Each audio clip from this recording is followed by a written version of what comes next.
তারা চেষ্টা করছে এখন বিশ্ব দরবারে প্রথমে বাংলাদেশকে বিতর্কিত একটি অবস্থানে নিয়ে যাওয়ার জন্য। তারা চেষ্টা করছে বিশ্ব দরবারে বাংলাদেশ যাতে বন্ধুহীন হয়ে পড়ে। কিন্তু বিশ্ব দরবার দেখছে বর্তমান সরকারের পেছনে বাংলাদেশের মানুষের, জনগণের সমর্থন রয়েছে।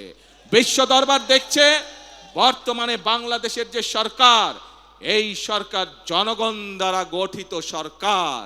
বিশ্ব দরবার দেখছে বর্তমান যে বাংলাদেশ পরিচালিত হচ্ছে যেই সরকার দ্বারা, যেই সংসদ দ্বারা, এই সংসদ, এই সরকার জনগণের দ্বারা গঠিত সংসদ, জনগণের দ্বারা গঠিত সরকার। সেজন্যই বিশ্ব দরবার তাদের কথায় কর্ণপাত করছে না, বরং বিশ্ব দরবার জনগণের যে নির্বাচিত প্রতিনিধি, জনগণের যে নির্বাচিত সরকার, তাদের সাথে কথা বলছে কিভাবে তারা এই দেশে বিনিয়োগ করবে, কিভাবে তারা এই দেশে শ্রমিকদের ভাগ্য পরিবর্তনে সহায়তা করবে, কিভাবে তারা এই দেশের মানুষের ভাগ্য পরিবর্তনে সাহায্য করবে।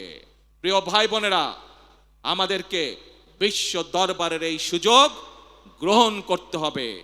দেশের স্বার্থে, এই দেশের মানুষের স্বার্থে, সর্বোপরি এই দেশের শ্রমিক ভাইদের স্বার্থে।